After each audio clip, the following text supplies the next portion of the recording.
เบิ่งทุกคนเนี่ยเฮ็ดข้าวหลามเด้อเอามันคือแข็งแท้มันดูดน้ำมันดูดน้ำหมดแล้วทุกคนลูกเคยก็ไม่เท่าพากันเฮ็ดข้าวหลามจักสิเป็นบ่เป็นบังเด้อบางข้าวหลามก็แฮมคืนละ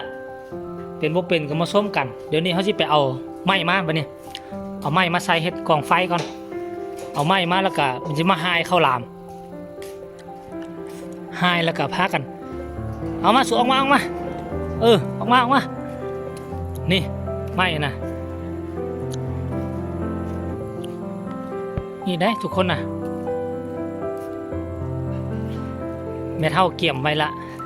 อันว่าสิล้อมหัวต่อแต่ละมือก็บ่ได้ล้อมไปเฮ็ดหั่นเฮ็ดนี่เฮ็ดเวียกเฮ็ดว่าลงน้ำลงในหาปูหาปลานี่เดี๋ยวสิเอาตัวนี้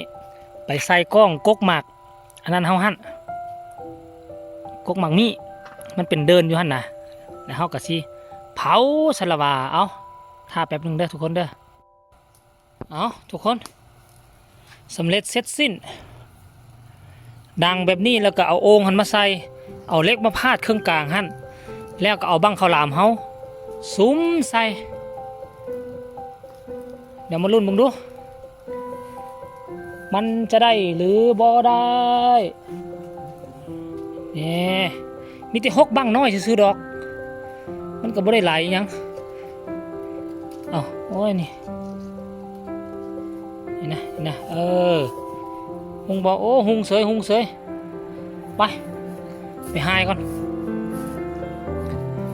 หายเข้าลามมาทุกคนเผาเรียบร้อยแล้วเนี่ย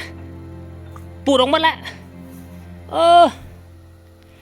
อันนั้นมันเป็นบังน้อยๆนะบังน้อยแล้วเฮากะ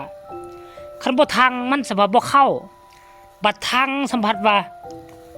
มันมีลมอยู่ทางในมันปูดออกหมดแล้วนี่นะทุกคนมาลุ้นเบิ่งว่าเฮ็ดข้าวหลามผู้เดียวปีแรกสิเป็นกินบ่เนาะตั้งแต่เป็นครอบเป็นครัวมาหาก็ได้เฮ็ดแล้ว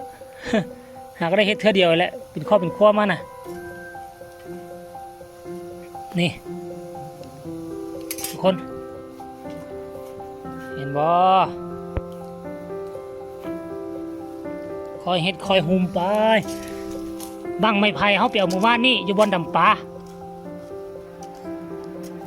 บนที่เฮาไปดำปลาอันนี้เฮาเป็นข้าวนึ่งเด้อ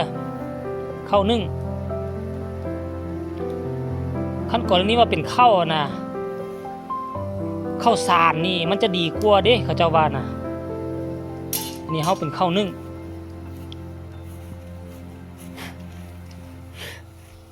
เอา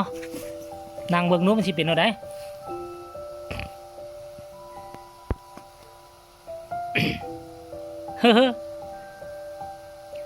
เนี่ยพูดออกมาหมดละอีกแล้วหมดแล้วโอ้ย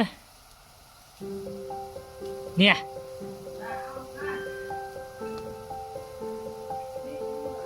ทุกคนโอ้แต่ว่าได้เรื่องไปฟื้นเฮาก็ได้มึงไหมข้าวหลามคันว่าเฮาบ่ทางกับบ่ได้เพราะเอาข้าวสุกคันว่าเฮาเอาข้าวสารแล้วไปส้มกับอันน่ะเผือกมันกับอันน่ะน้ำกะทิแล้วเฮาหายง่ายมันแล่นปืดอันนี้นี่มันบ่แล่นเนาะเนี่ยมันฟืดเฮาเอาข้าวนึ่งเด้เอาทุกคนมารอท่าประสุดท้ายว่าอยู่ในบ้างหั่นมันสิเหลือข้าวซ้ำใดเฮาก็เอาซ้ำนั่นแหละเนาะเอาไว้ซ้ำนี่แหละทุกคนพบกันในคลิปหน้า